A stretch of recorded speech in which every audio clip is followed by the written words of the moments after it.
Boa, rapaziada! Tudo certinho aí, senhoras e senhores? Namorando gato? Tudo bom? Bom, vamos lá então, vacilão. Seguinte, meus queridos, hoje, se tudo der certo, a gente vai trabalhar a questão de algumas dúvidas que apareceram para vocês aí na última semana. E foram 4 dúvidas que apareceram. Legal, legal. Mandaram aqui mesmo pelo privado para a gente solucionar. Vamos tentar, beleza? Hoje vai ser assim então, através dessa só as 4 dúvidas bem rápido. Hoje vai ser mais curta a aula, mas eu vou ficar aqui o resto do tempo para tirar qualquer dúvida, beleza? E aí de repente essa dúvida pode ser sua.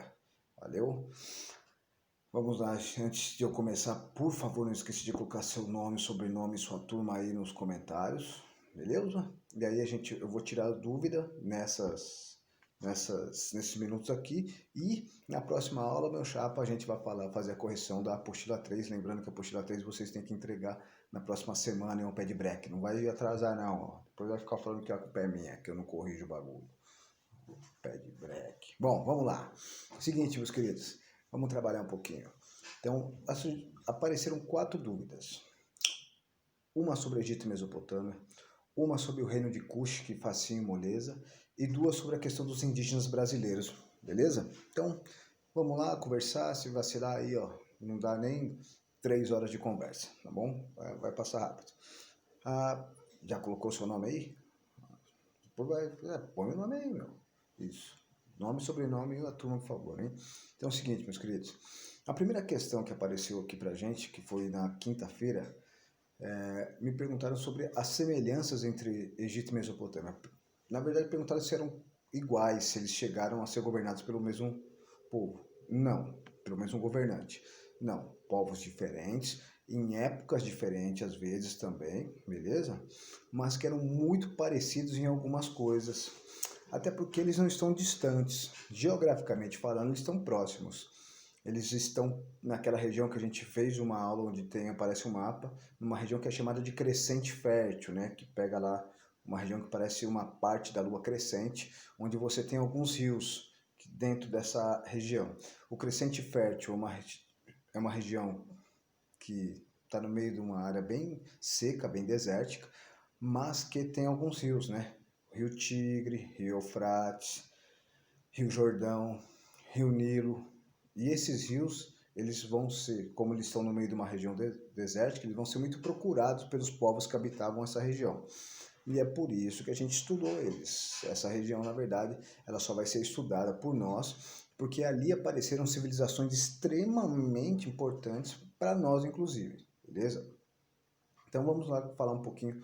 Já vimos então que não foram governados pelo mesmo governante, nem foram unificados. Mesopotâmia e Egito são coisas diferentes, mas que têm algumas semelhanças. A primeira a gente já falou. A primeira grande semelhança é que tanto a Mesopotâmia quanto o Egito estavam em áreas desérticas, áreas secas, beleza? Áreas com poucos rios, beleza? O Egito, a gente viu que ele estava no meio do maior deserto de areia do planeta até hoje, o deserto do Saara, certo? Aí vem o deserto, aparece o rio que brota ali a vida e depois continua o deserto. Já na Mesopotâmia a gente tem uma área mais seca, mas existem 2 rios, beleza? E esses 2 rios também permitiam que ali tivesse uma agricultura, uma vida, coisa e tal e pá. Então, primeira semelhança, área desértica, e a segunda semelhança, uma região com poucos rios, tá bom? O Egito Antigo vai ter como principal rio e único também o Rio Nilo, que tem uma cheia enorme, o Rio Nilo é uma porrada, e o Rio Tigre e o Rio Eufrates, na Mesopotâmia agora, também tem uma cheia grande, mas são 2 rios que se ajudam, digamos assim, então eles vão ter um trabalho quase igual ao do Rio Nilo. O Rio Nilo tem cheias mais potentes, vamos dizer assim, está sozinho, ele consegue dar vida no meio do deserto sozinho. O Rio Tigre e o Eufrates possuem cheias menores, mas como são 2, acabam tendo também uma importância muito grande, beleza? As cheias do Rio Nilo e as cheias dos rios Tigre e Eufrates, elas tinham a mesma característica. Elas inundavam as terras secas, depositavam ali aquela areia molhada, aquele humus, e quando as águas voltavam ao normal, a terra estava bem, como pode dizer, adubada para ser plantada, beleza? E aí os povos que viviam ali próximos se aproveitavam dessa fertilização natural para produzir seus próprios alimentos, agricultura, pecuária, coisa e tal. E é por isso também que vamos ter nessas regiões muitos conflitos. Os povos querem morar ali, né? Todo mundo quer morar numa área fértil, dá para plantar, nasce coisa pra caramba, nasce pé de x tudo, x bacon, essas coisas tudo, pizza, putz, que delícia. E por isso esses povos vão brigar por essas terras. E aí nós vamos ter vários conflitos, tudo bem? Então a gente já falou sobre 3 semelhanças, né? Área desértica, poucos rios, os rios possuem cheias que fertilizam as terras naturalmente. E esses 2 povos, tanto a Mesopotâmia quanto o Egito, também desenvolvem algumas coisas parecidas, beleza? Por quê? Porque tanto na Mesopotâmia quanto no Egito, a produção agrícola, pecuária e artesanato vai ser grande. Então vão ter muita mercadoria, eles vão fazer muito comércio. E isso vai estimular o aparecimento da escrita, tanto na Mesopotâmia quanto no Egito, beleza? Então, na Mesopotâmia e no Egito, meu chapa, nós vamos ter o aparecimento também de alguns tipos de escrita. Na Mesopotâmia aparece a escrita cuneiforme, que a gente viu no livro, nas plaquinhas, que eles escreviam em placa de argila ali, aquela em forma de cunha, beleza? Tá lá no livro, tem a aula sobre Mesopotâmia, certo? É só ver lá. Já no Egito, tinham duas formas de escrita. A gente vai ter a escrita hieroglífica, tá difícil falar, né? Hieróglifa. E essa escrita hieróglifica, ela tem uma função, ela vai ser mais usada, ela era mais difícil, a escrita hieróglifica, ela era usada pelo governo, muito mais complicada, meio embaçada mesmo de aprender. Tinha que decorar muitos sinais, isso para o escriba, para o cara que dominava a escrita, era mais complicado, mas ele dominava de boa, ele foi treinado para isso. Só que existia uma forma mais fácil de escrever também, uma forma que era mais usada no comércio, nos negócios e no dia a dia. Ao invés de usar a escrita hieróglifica, eles tinham um outro tipo de escrita mais simplificado, que era hierática, beleza? São 2 tipos de escritas diferentes. Uma mais complicada, que era usada nos textos governamentais, e outra mais simples, que era usada no dia a dia, pelo cotidiano, na população. Você não tem que gravar esses nomes. Eu estou falando aqui porque tem que falar, né, meu chapa? Mas ninguém vai perguntar para você qual era o nome da escrita usado pelos governantes ou pelos textos governamentais. Você não vai ter que responder, era escrita hieróglifica. Não, fica tranquilo, é só para a gente entender. Tinha uma que era mais complicada, que era usada nos textos governamentais, e tinha outra que não era tão complicada, que era usada no dia a dia nos negócios, beleza? Então desenvolveram a escrita também. Desenvolvem também um grande estudo em matemática e astronomia, estudo dos astros, tanto na Mesopotâmia quanto no Egito, mas a matemática vai ser muito desenvolvida no Egito e na Mesopotâmia por causa da engenharia. Na tentativa de fazer grandes construções, a gente vai ter então esses 2 povos desenvolvendo seus cálculos, beleza? Não tem como você desenvolver a engenharia de forma plena, vamos dizer assim, sem você desenvolver os seus cálculos matemáticos, tá bom? Você precisa fazer vários tipos de estudo, inclusive estudos de solo. Quem conseguiu ver aquele documentário sobre o Egito, que tá lá, se você quiser, você entra lá, né? De novo, Construindo o Império, o Egito Antigo, eles estudavam inclusive os solos debaixo das dunas, das areias, que estavam melhores solidificados para fazer as pirâmides. Não era chegar e meter a pirâmide em cima, não. Tinha todo um estudo. Então, tanto no Egito quanto na Mesopotâmia, eu vou ter o desenvolvimento da matemática e da engenharia. E a engenharia na Mesopotâmia e na matemática e no Egito eram usados para a mesma coisa, para fazer os templos religiosos, né? No Egito, as pirâmides, na Mesopotâmia, os zigurates, tá? Então, são 2 templos religiosos, para fazer represas, para represar a água dos rios, para fazer canais, para levar a água para mais longe, a gente viu isso também no vídeo, beleza? Então, a engenharia foi desenvolvida para funções parecidas, tudo bem? Então, essas são as semelhanças que nós conversamos até agora entre Mesopotâmia e Egito. Região desértica, poucos rios, rios com cheias, desenvolvimento da escrita, desenvolvimento da matemática, desenvolvimento da engenharia, e também os dois povos vão desenvolver leis, uma legislação para controlar a população, para evitar o caos, beleza? Tudo bem? Os dois eram politeístas, só que toma cuidado. Eu já vi aí uns comentários de uma rapaziada falando, não, professor, os dois eram os dois acreditavam nos mesmos deuses. É um equívoco, não. Eles eram politeístas, quer dizer, acreditavam em vários deuses, mas cada um dentro da sua religião, beleza? Cada um tinha os seus próprios deuses. Essa é a primeira dúvida. A segunda dúvida foi perguntada por que a gente estuda o reino de Cush, que é um reino ali do centro da África, o reino de Cush. Por 3 motivos. Primeiro, eles dominaram o Egito, governaram o Egito durante um tempo. Então é importante, a gente está estudando o Egito, é óbvio que a gente vai ter que estudar quem dominou o Egito durante um tempo. E eles vão trazer uma forma de governo, ou pelo menos eles se governavam de forma diferente. Os reis do reino de Cush, eles não eram reis porque tinham sido escolhidos por Deus, era o filho do Senhor, não, ou filho dos deuses, não. Ele governava através de uma eleição. Então, os próprios chefes, os líderes do reino de Cush, escolhiam um cara, quem estava melhor preparado de acordo com eles, para ser rei. E aí, esse cara era eleito. Então, olha, um rei que era eleito. Além disso, as rainhas também existiam. As Candaces, que era o nome das rainhas, elas também tinham um papel importantíssimo. O reino de Cush foi governado por mulheres. E essa é a questão interessante. A gente tem a impressão na história que só os homens atuaram. Equívoco. Se você estudar um pouquinho de história, você vai entender que as mulheres tinham uma importância enorme. Mano, até lá em casa, meu pai achava que mandava nada. Minha mãe que fazia tudo barato.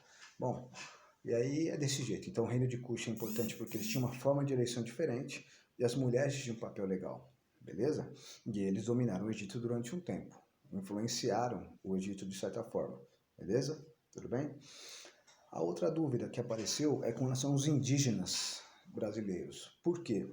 A gente falou que eles tinham línguas parecidas, mas não eram iguais, né? Eram 2 troncos linguísticos, os macro-Gs e os tupis, beleza. Aí vem a pergunta, professor, mas eles se entendiam? Sim, se entendiam. As línguas eram semelhantes, apesar da diferença, eles conseguiam se entender. E além disso, existiam pessoas que, por uma habilidade natural, conseguiam conversar, falar diversas línguas, beleza?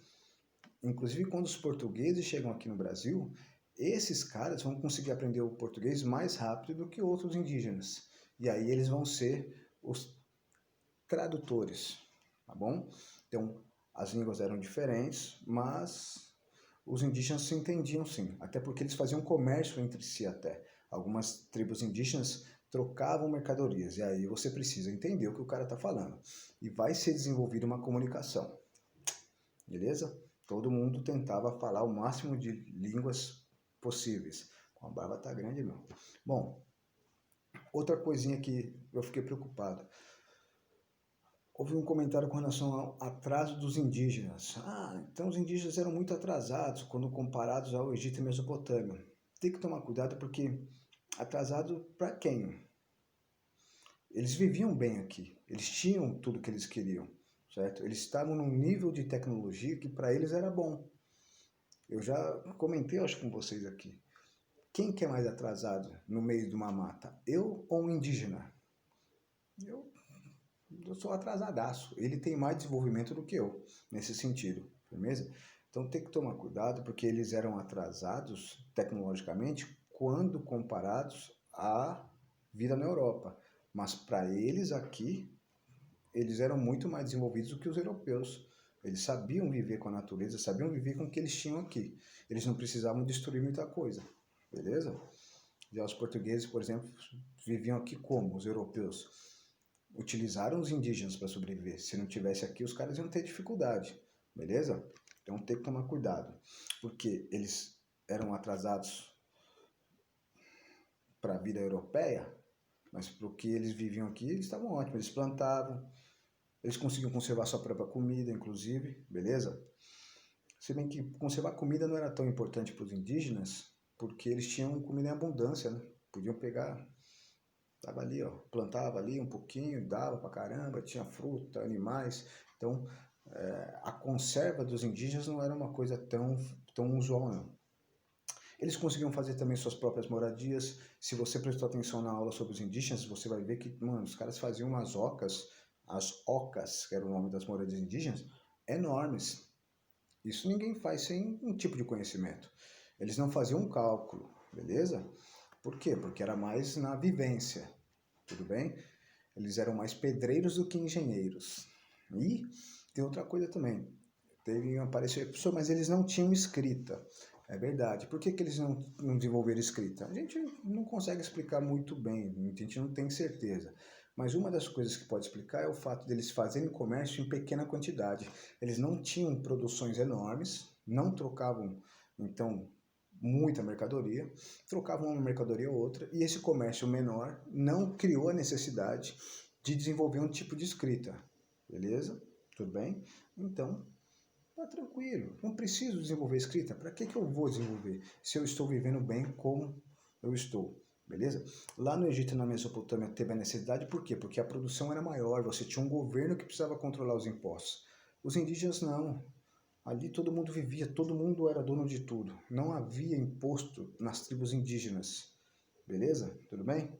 Bom, eles faziam comércio, como a gente falou, principalmente de artesanato. E a outra dúvida era com relação à escrita, né? Que eu acabei respondendo. Por que não tinha escrita? Porque o comércio era menor. Tinha comércio. Então, mas em pequena quantidade. Então não tinha necessidade de desenvolver um sistema de controle do que era vendido, do que era comprado. Havia uma necessidade bem controlada. E não tinha também um governo que cobrava impostos. Então, se não tem um governo que cobra impostos, você não precisa de ter controle do que está sendo pago ou não. Tudo bem? Só que tem que tomar muito cuidado com isso. De que achar que os indígenas eram atrasados. Para eles, não. A outra dúvida. E como é que os indígenas passavam seus ensinamentos? Ué, através da história oral, contando. O mais velho sentava as crianças lá e contava uma história, e dava a moral da história. E numa outra noite ele contava a mesma história para que aquela criança guardasse a história. É que nem o seu priminho que vê 40 vezes a música do Baby Shark, ou o filme, como é que é? Procurando Nemo. Não, Procurando Nemo já foi, né? Tá velho já. Sei lá. Baby Shark, ou Patrulha Canina. Ele vê, de tanto ver, ele vai decorar. Você deve ter aí um irmão, um priminho que sabe até as falas do personagem. Os indígenas também trabalhavam isso, que a gente chama de história oral. Na repetição, as crianças absorviam a história, absorviam os ensinamentos e iam repetir isso quando crescessem. Beleza? Tudo bem? Bom, essas foram as dúvidas que apareceram. A próxima aula a gente vai para finalizar a apostila 3 e aí na outra semana a gente começa o roteiro 9. Professor, estamos atrasados. Não estamos atrasados nada, fica tranquilo. Tá tudo sob controle. Papai está no controle, Malagrade. Fica suave, beleza? Então, espero ter ajudado vocês. Por enquanto, então, senhoras e senhores, muito obrigado pela atenção e paciência. Me desculpe se eu não proporcionado. Vai de leve na manguaça, dá-lhe Marília. Não sai de casa que não acabou ainda. E se for sair, meu chapa, mete uma máscara nessa carinha bonita. Valeu? Abração. Fui. Cuidem-se.